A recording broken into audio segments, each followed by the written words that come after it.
Welcome to the Adapters with Maya Parker podcast. I'm Maya Parker, and this is the podcast that gives you an inside look into the world's greatest minds to reveal the blueprint behind their success. So let's just get straight into this podcast episode. Today we have Mantis, who's on the team of Flower Girls, an NFT collection of 10,000 Flower Girls that sold out and has since traded over $4 million of sales and has donated hundreds of thousands of dollars to children's charities and to collect children's artwork, including me. So I love them, and I'm biased. Flower Girl NFTs have been collected by the likes of Reese Witherspoon, Gary Vee, and Snoop Dogg himself. And so today I will be speaking with one of the key team members of Flower Girls, Mantis. He has also contributed to other successful NFT projects such as The Stoics and Mythologicals. Not only has he done this, he also is a successful artist himself, making thousands of dollars selling his NFT art. I think to be able to be so successful and doing all of this makes him the perfect guest on the podcast to share his insights, learning, secret to success, and his whole story. So Mantis, how are you today? I'm doing great. Thanks so much for having me. How are you? I'm super excited. I'm doing good as well. So my first question is kind of not towards NFTs. It's like kind of your life before NFTs and how that has shaped you and potentially made NFTs the perfect opportunity for you. Yeah, that's a great question. So I've been making art for my whole life, for as long as I can remember. When I was kindergarten, preschool, that was just my thing, was drawing. Other kids were playing sports and doing God knows what, but I was I was more interested in making art and looking at art, going to museums, stuff like that. And I started playing guitar when I was 10 and started to pick up other instruments. Went to college, actually studied philosophy, which I wasn't expecting to be so useful to my art career, but in philosophy, you're studying these big questions about the human condition and emotions and social and political issues, like what art is really about, really, in a lot of cases. And so that experience made me a better artist and a better writer. From then, I started to get more serious about being an artist and really got better and really pushed myself in that post-college time. Started showing in galleries and other exhibitions around my state. And then I managed an art gallery for a couple years.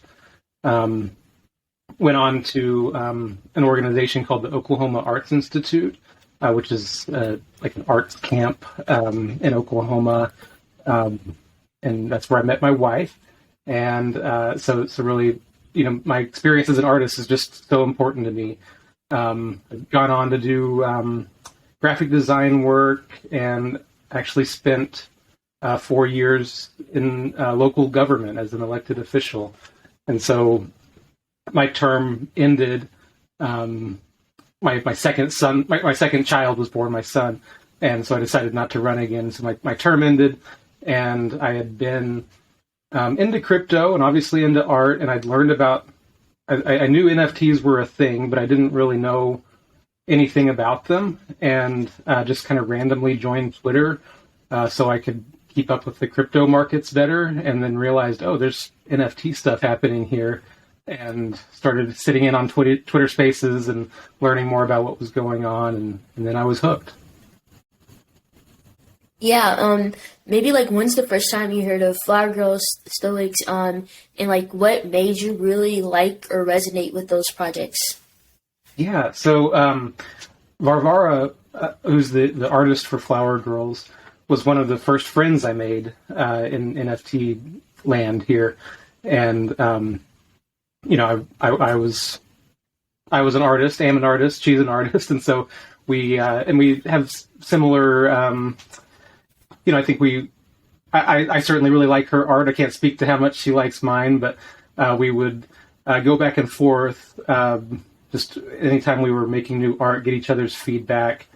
I would help her come up with titles for her art because English isn't her first language. And so, naming these pieces of art was something that was challenging to her. So I would help her with that. And then in August of last year, she starts showing me these these images of girls with flowers on their heads. And what do you think?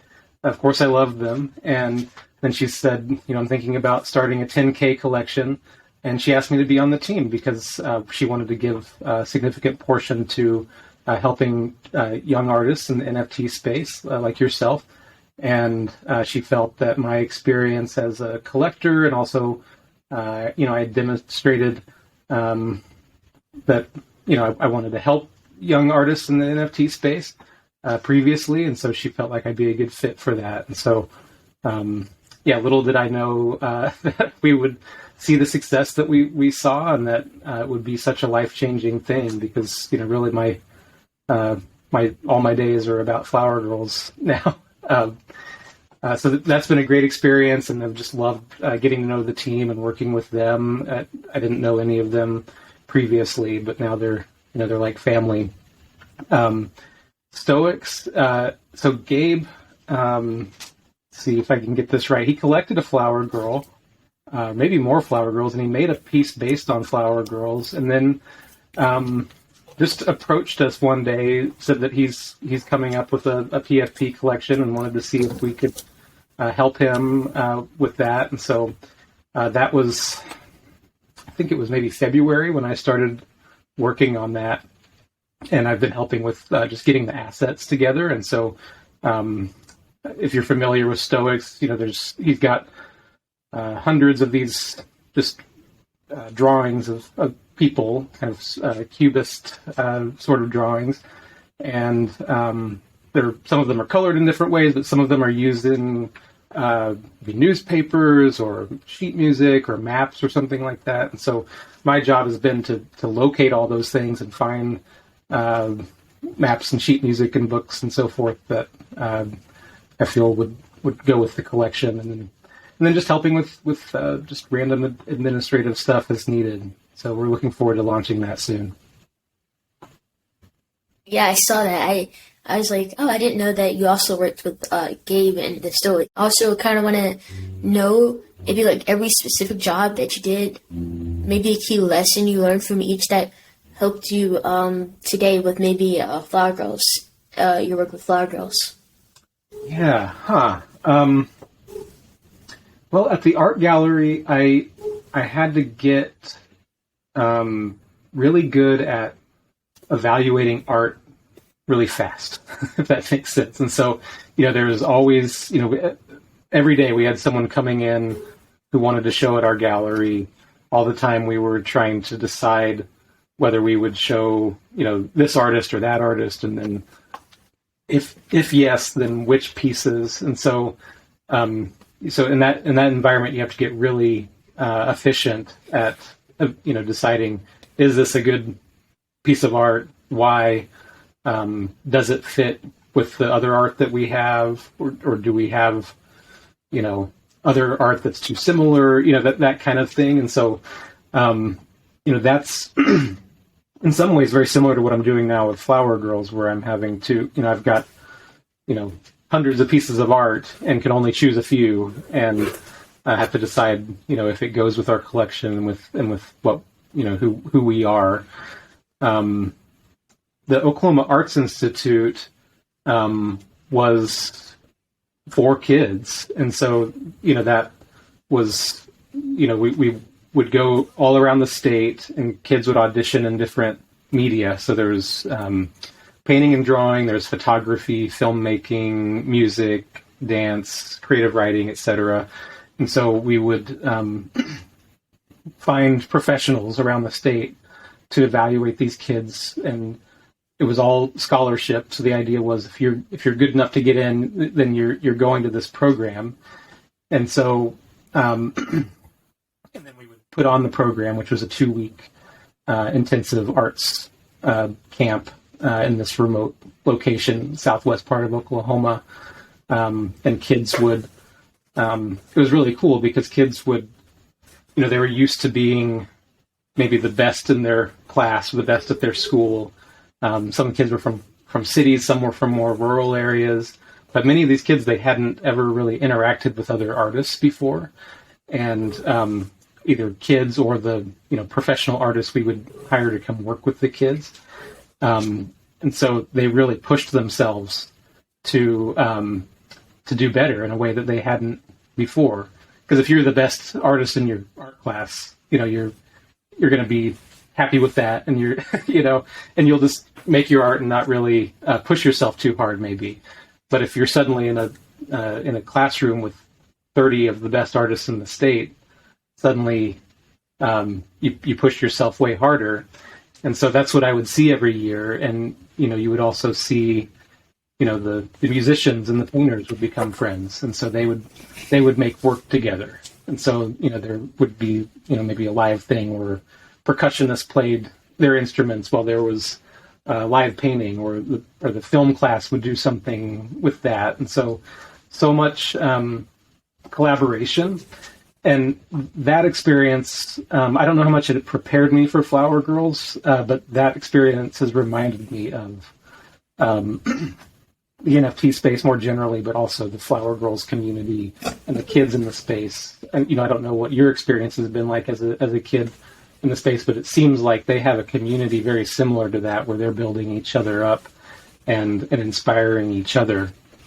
And then, going on to the work with foster youth, that was, I don't know how much that really helped me, or I don't know what that really gave me to take to Flower Girls, but obviously doing work to help kids and help families fits into that. And the same is true with the government contracting work, where, at the end of the day, you're just trying to help people and make people's lives a little bit better.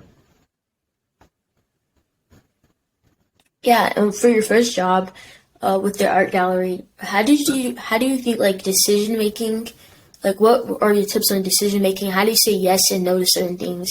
I think that's very hard for me to do. I'd love to know how you were able to tips for decision making.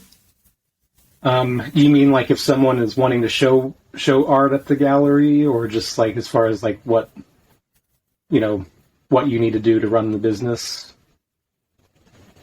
Yeah, all of the above. Okay, yeah. So, that's a really good question. And that was one of the hardest parts of the job, because most of the artists who came in, you had to ultimately say no to, or you had to, storage is a big issue in an art gallery, especially one like ours where we had, hundreds of artists. And so we would have monthly shows, and we would take those shows down, and we would try to keep the previous work and sell that. But there comes a point where, you just don't have room for everything. And so you have to, make the difficult phone call to the artist and say, hey, we have had your work for 6 months or a year or longer, so can you come get it now? And so that's really tricky to have those conversations, because no one wants to hear that their work didn't sell, or that it didn't work out.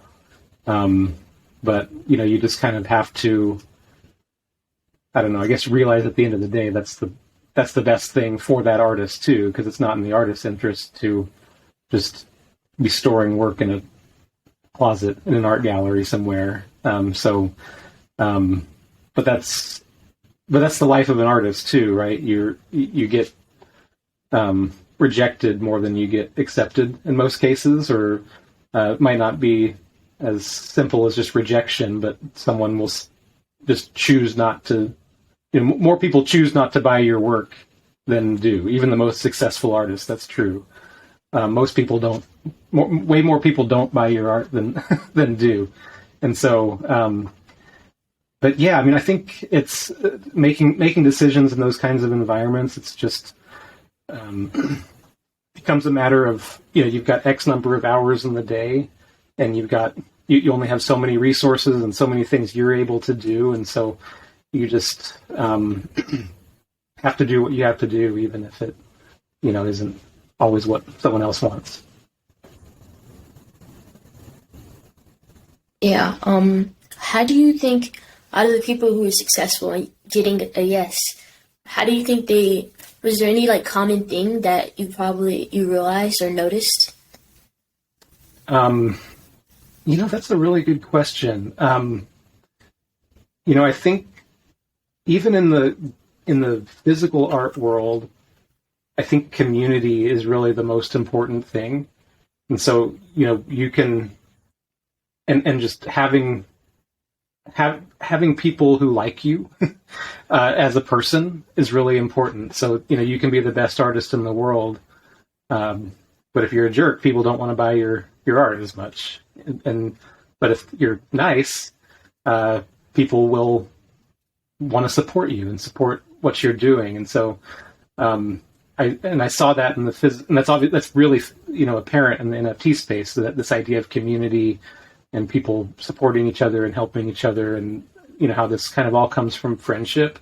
But I saw it in the physical art world as well. The more successful artists would show up to a gallery opening with friends and family who were supporting them, and they were friendly and pleasant and seemed to be happy. The sort of the idea, there's kind of this stereotype of the sort of brooding, tortured artist, and those artists make good art, but they just don't sell as much because people aren't physically as attracted to that type of personality, if that makes sense. Yeah, so it was more, I guess, common things with the artists compared to the art, and they were all nicer and kinder and friendlier. And so I guess that made people want to buy them more, which made their art more likely to be sold in the gallery. So that's a great tip. Kind of, how has your life changed? I know you mentioned like you can't create art as much, but how has your life changed like after being on a team of all these projects and doing all of that? I'm much busier, and so it's just finding time to do all the things I need to do is a challenge, especially with two small kids. I've got a 6-year-old and a 2-year-old, and so they're obviously the most important thing. But it's a challenge because there's always something going on Twitter. There's always something going on Discord. The OpenSea pages, what have you. There's always something to monitor and track and respond to. And so finding that balance of work and life is really important. I sleep a lot less because I've found that I can get more work done at night after the kids go to bed. And so I'll get the kids to bed and then we'll work, and then I'll work,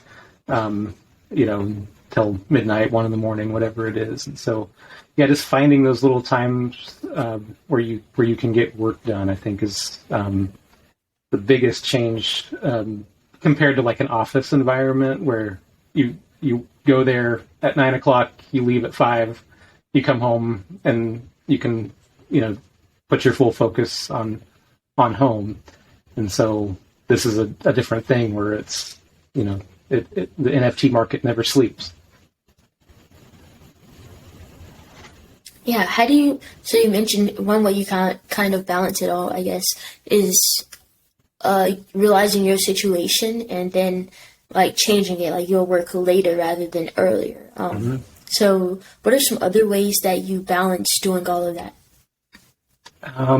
Like, how do you find balance? Like, how do you discipline to do all this work and these tasks and also find the balance? Yeah. So being organized is really important. And so there are different ways to do that. There are different apps with to-do lists, or even a notebook works. But if I don't write it down, it will not get done, basically. And so that's really the most important thing to me, is having a system of where I can write things down that I need to do, and then put in an organized way. Because you can just write things randomly across the page, and then you've got another problem. And so just keeping organized that way, keeping your lists organized, setting timers I've found is helpful. It's easy to just sort of lose yourself in NFT Twitter sometimes. There's just so much going on, and you can easily look up and realize, oh, it's been an hour and I've been just scrolling and looking at beautiful art all this time. And so I've learned that, okay, if I'm going to do that, I need to, limit myself to 10 minutes or something, set a timer, and then and then when the timer goes off, go on to something else. So things like that, just, making sure you're not spending too much time on any one thing, because otherwise other parts of your project will suffer. Yeah. Also, kind of going back to your childhood, I feel like everyone who's been kind of successful had a turning point sometime during their childhood. So how was your childhood maybe before that turning point and then afterwards?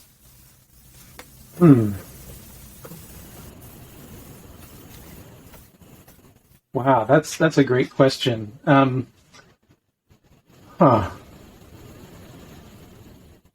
me, if there was a turning point, it was when I went to my family and I, we went to San Francisco for the first time and checked out some art museums there. And I would have been, I don't know, maybe 12 or so. And, I'd been to art museums like locally, which, I live in Oklahoma, which has a lot going on as far as the arts go. Got some great museums, but, nothing compared to what you can find in major cities in the U.S. But going to these major, modern art museums in San Francisco and seeing some of the great artists from, throughout history, but also some, wonderful contemporary artists, and just sort of seeing like the best of the best, I guess you could say, and was hugely inspirational to me. And, I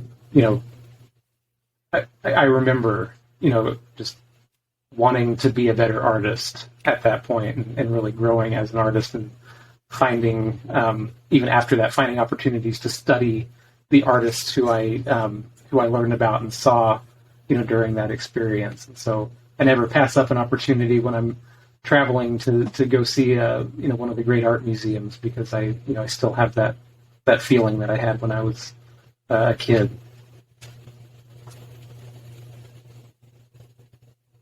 Yeah. Also, kind of, you seem like over your whole lifespan you've stayed up to date on new technologies, crypto, NFTs. How are you so aware of all these new technologies, and how did you get into it, crypto, and why? Yeah. So I got into crypto through stocks. I had started, and not that I'm a big time investor or anything, but we started to be able to buy and sell stocks really easily through phone apps, and it became something that more accessible, without commissions, and you could buy fractions of a share, and that was something that was new when that came out. So that was something that I got really interested in, and just from there, just slowly got more into crypto as well, because you can trade it in a similar way, and it's got the charts. You can read the charts in a similar way. Obviously, crypto is more spiky than a stock chart is, just way more volatile. But yeah, I just got really interested in Web3 and blockchain technology, and what's possible there, and what people are building.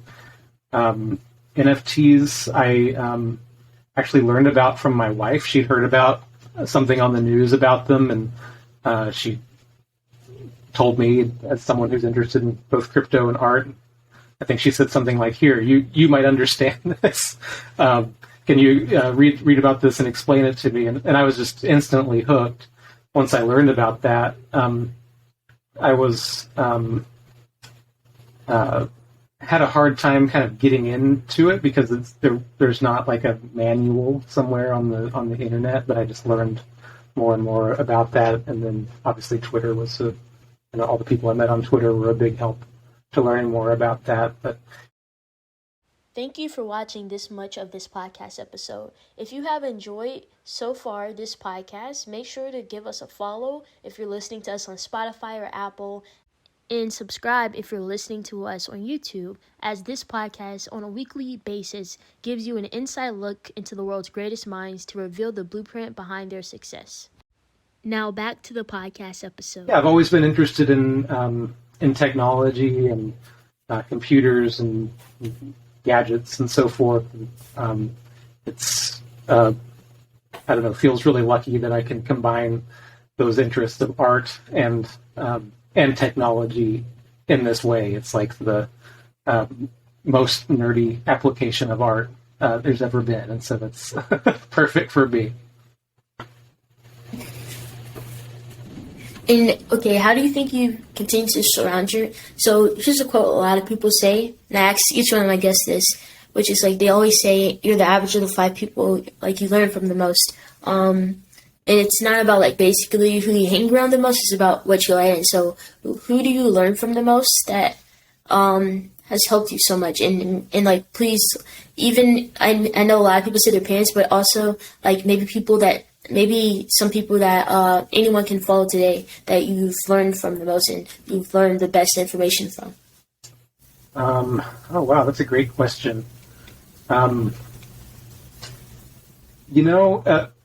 One of the most important, and this is, from, you said not to talk about my parents, but this is sort of some of my dad told me about.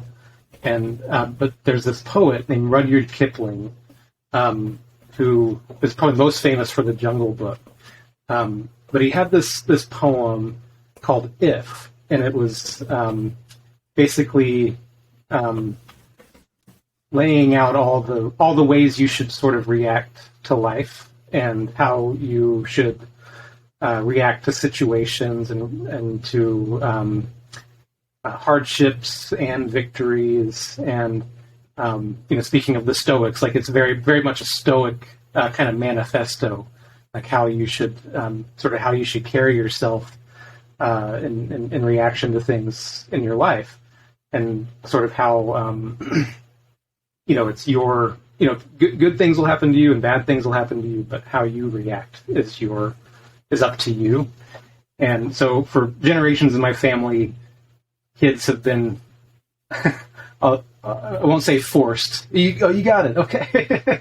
But kids are expected in my family to learn this, to memorize this poem, once they're about 8 or 9 years old. And that poem has just sort of stuck with me my whole life. Really, whatever situation I'm in has been a big help. And it's, it's true that, no matter, really, life is difficult in a lot of ways. Life is challenging. There's always going to be something, some problem to solve, something that has gone wrong that you'll have to respond to. And so that poem and that sort of Stoic philosophy more broadly has just been hugely beneficial to me in my life.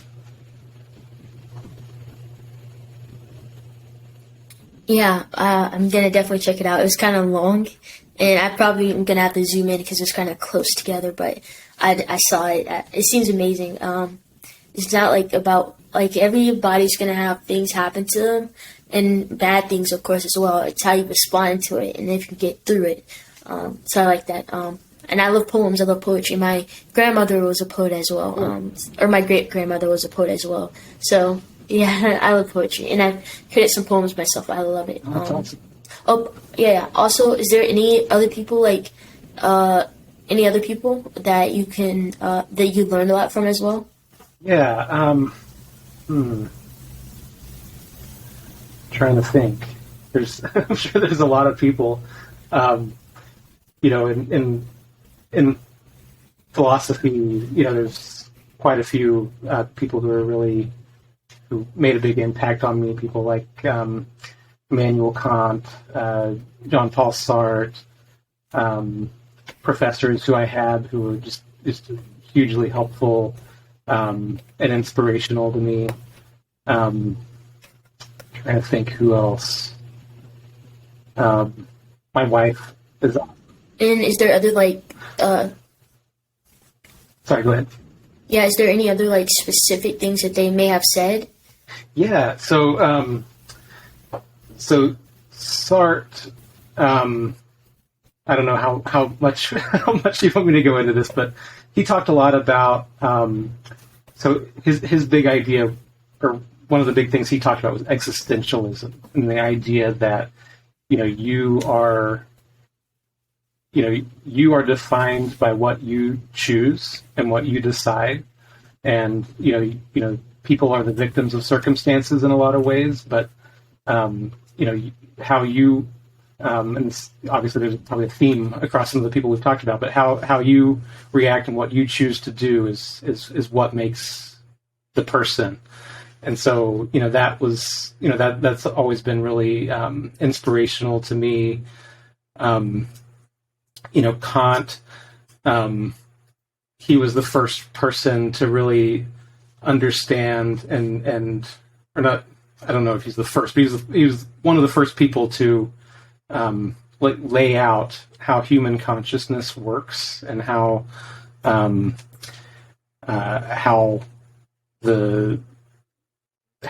we interpret the world. And it was sort of understood to be the opposite before he came along, but he came along and sort of laid the groundwork for psychology going forward. He was big on the his ethics were really inspirational to me too. This idea of the categorical imperative, where when you decide to do anything, you ask yourself first, what would happen if everyone did this, and if everyone did this, would this be a problem? And so that's something that, or on the other hand, if everyone did this, would it be a really good thing? And so I think that's a really good way of thinking about, whether you should or shouldn't do something, is to sort of apply that universally. So yeah, those were a couple of the guys who I really read about a lot in college and had a big impact on me.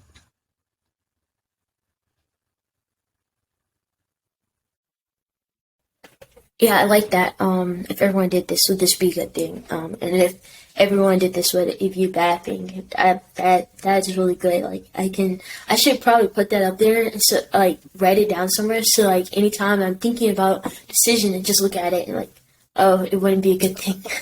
That's a great way to help your decision process. Right. I feel like a lot of the things that has stuck with you the most is things. Kind of with the decision process and thinking about all the things you've done and things you're doing with Flower Girls. You're a decision maker. You have to be very creative and learn a lot. I feel like that's kind of your expertise. Decision making, art, like not just words. Not just like paintings and stuff, but also words, poems. You mentioned you played the guitar and all that. Yeah, so what other hobbies do you have outside of like art, the guitar? What other hobbies that you have? And if sometimes like the hobbies I have help me with other aspects of my life, so any hobbies you have that also could potentially help you with other aspects of your life. Well, I love to hike, and so just being outside in nature is just one of my favorite things to do, and so. Which is, I think, hugely beneficial to be in nature. And, there's a lot of research to back that up, how good it is for your health and for your mental health as well. And just to sort of unplug and put things in perspective in a different way. When you're on a mountain, that's been there for, millions and millions of years, whatever your problems are, don't seem as important suddenly, because you've got it helps you realize how big the world is, and how I don't want to say, well, yeah, how insignificant I am in relation to history and nature, and so I think that's healthy. I also like to garden a lot, and so I mostly edible foods. And so I think you do that too. So, Yeah, only edibles. Like my grandparents, they have flowers and everything. I'm like, I don't like these flowers and stuff. I only want to eat the edible flowers or edible things like marigolds, or I forgot this name, but basically I just like edible. I have basil, I have all the edibles. Yeah, if I'm going to put the work and the resources into it, I want to be able to eat it. So, and they're beautiful too. I think the tomato plant is really beautiful. I did in college and for a few years after, actually. Like I actually used that as a source of revenue, where I would my front and backyard were all vegetables and fruits, and so I would sell to farmers markets and local restaurants and things like that. So yeah, I got really into it for a while, but still keep it up, but just at a smaller scale. That's great that you do that. How did you do that? Yeah, I was interested in, so when I told my ACL, so I couldn't play soccer and sports, I was like, maybe over the summer I should start also like selling some of my plants at the farmer's market. And so I was interested in that. But okay, how did you actually do that? Because I actually, like, maybe in the future I'll do something like that. So how do you go by finding restaurants that would buy it, and maybe is there a certain size or certain amount they want? Like, how did you get those connections or to be able to do that? So I started out actually selling flower bulbs of different kinds. And so I would sell them on Craigslist and on eBay and just word of mouth. And I was, growing edible plants as well, but not at a volume that you could really make a business out of. But I just decided that I would start, devoting more of my yard space. I took up all my grass in my front and backyard and just really went for it. But I had friends who I made, in the farmers market community through the flower bulbs sales, and so they could sort of point me in the right direction. And so I ended up having a really good connection where he had, different restaurants who would try to source things through him. And he had maybe, I don't know, a couple dozen growers around the state. And so a restaurant would call him and say, hey, we need a pound of spinach. Who do you know? And then he would, find the right person. And so sort of I guess a co-op, really. So I think, working together is especially in a, growing in an urban setting where you don't have a ton of space to work with, you can all sort of pool your resources, really helps. But some of it was just sort of just door-to-door sort of sale, or not door-to-door, but, I would find, oh, I like this restaurant. They seem kind of small and starting out. I'll just send them an email, or when I go there, I'll try to flag down the owner and let them know, hey, I grow this. Do you want any? So, and then it goes from there. So they could either say yes or no, but there's, just trying to sell to individual people works too. Yeah. I have a huge rosemary bush. I'm thinking I don't know what to do. I don't need that much rosemary. But I think there's a lot of restaurants that would want that. Yeah. So that'd be cool. Also, okay, so what are some setbacks or struggles? We talked about your successes, so struggles, setbacks that you may have had. How has it shaped you for the better, and key lessons from other, just setbacks, failures? Yeah. One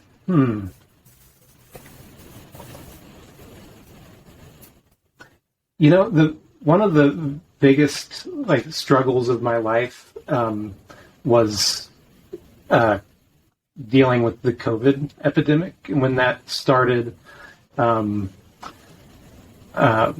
was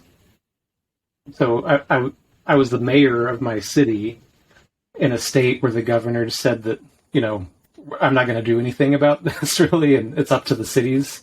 And it was a volunteer position. I had a full-time, I was at the University of Oklahoma then. And they sent us home to work from home.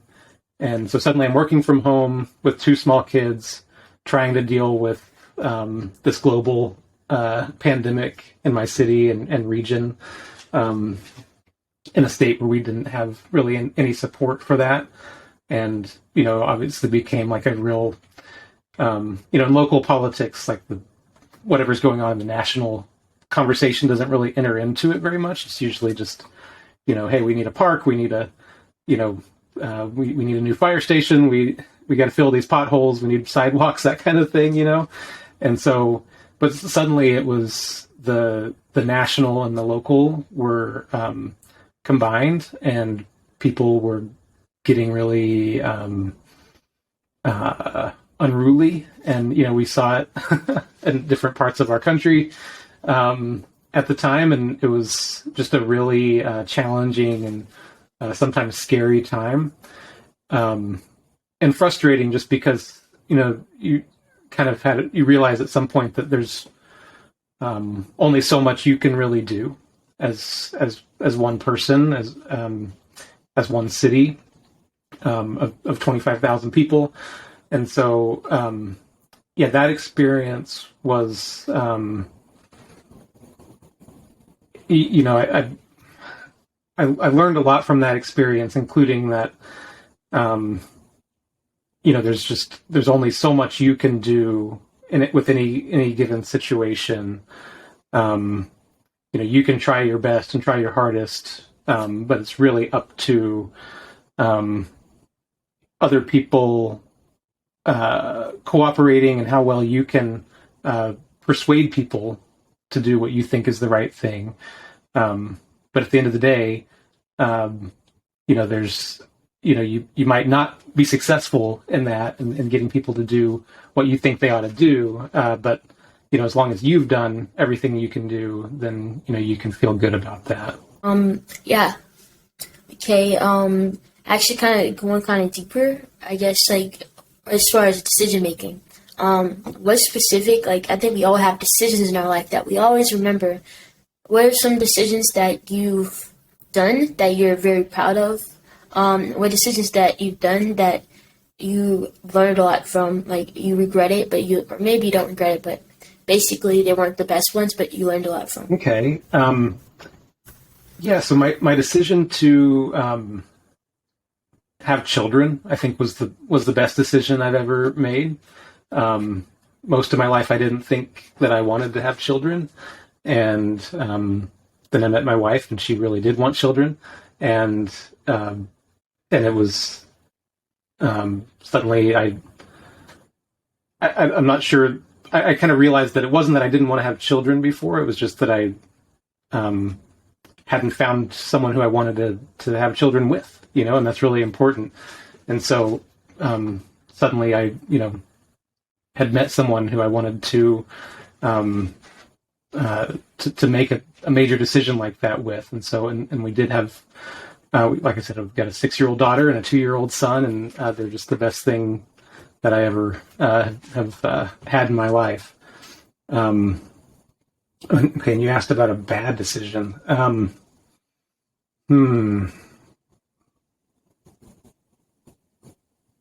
Gosh. No. I don't know. Probably various financial decisions. Like, as someone who's been investing for a while, there's in stocks and crypto and NFTs. And not that I've I'm a pretty small time investor, but I think there's a lot of things that I would do differently if I were starting over again. And it's easy to in any of those markets to make emotional decisions, or decisions that weren't really thought through so well, and you end up losing money. And so that's those are probably some of the worst decisions I've made have been in that realm. What you learn from it? Yeah, I think I agree. Like, my probably worst decisions have been financial decisions. So I have like 2 more questions before we end. It's almost an hour. So one is like, what are some things that you learned from recently? Some insight, or article you read, or YouTube video you watched, or podcast you listened to that you learned from recently, and that you really just enjoy what was said? Okay. Like specifically in the NFT field, or just in general? No, it can be anything. Like, what were some of the things that you learned? Yeah. There was this interview. I'm trying to think. I think the podcast was NFT Now. I hope I'm not getting that wrong. It was that one or one like it, but they were interviewing Keith Grossman from Time Magazine and about NFTs. And as you know, he's really done a lot with Time Magazine and establishing themselves as a major player in the NFT market. And he was talking about how in NFT communities, there's two different types. There's communities that are mainly focused on profit and how they can make money together. And then there are communities that are based on what I'm trying to think of what the word he used was, but communities that are based on mission, basically, or on helping something, contributing to something. And so, and what he contended was that, the communities that are based on making money, they might do well for a while, but there's going to come a point where they dissolve, because whatever project it is, nothing's going to make money forever. And so whatever project it is eventually going to stop making money, and then that community that existed around the project making money is going to dissolve. But the communities that are based around a mission, whether the project is making money or not, as long as they're working toward that mission and care about that mission, then that community will stick together. And I think that's true of really any community, whether it's in NFTs or not. You want to find the people who care about the same things you do, and then that community will stick together.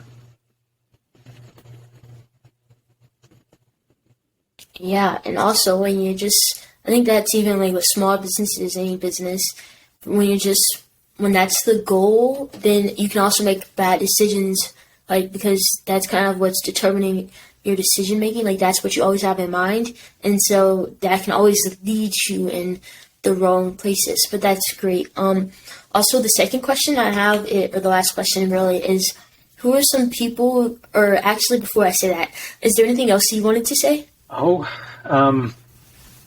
can't imagine that I left anything out. I've talked a lot, but I really appreciate having you on. Yeah, I agree. It's amazing. But okay, so if you could say 30 seconds to anyone out there that you want to say to just people out there. I mean, like, what would you want to say to people if you just had 30 seconds to say it? What would you say? Just work really hard, love people, protect yourself, because not everyone is there to help you, but find the people who do want to help you and who you also want to help, and work really hard together. Perfect. Sounds amazing. I love that. It's a great piece of advice. Also, is there any people who you think I should have on the podcast next? Yeah, so I think anyone from our Flower Girls team would be wonderful. Ryan, Aaron, Nikki, Jim. I think Gabe from the Stoics would be a good person to talk to. I could go on, but yeah, there's a lot of interesting people out there you'd love to talk to, I'm sure. Yeah, definitely I'll have them in mind for the next guest. I kind of have like a whole bunch of people that I'm just dying to talk to, but I already have like a lot of episodes. So I'm just thinking about the next people whenever I get a chance. But it's a pleasure having you on today. Thank you all who listened thus far. Make sure to check the link in the description. You can follow all of his socials. I have them linked in the description. Also, thanks for watching the podcast thus far. If you enjoyed it, make sure to give us a rating and follow us. We're on pretty much all socials, Spotify and Apple Podcasts, main platforms, of course. We're on both of those for the podcast. So make sure to leave us a follow there. And yeah, thanks for watching. I hope you enjoyed this episode of the podcast. If you enjoyed it, follow, rate, and also check out the other podcasts. because I think podcast episodes, because I think it'll also provide value to you. But thanks for watching, and goodbye. Bye.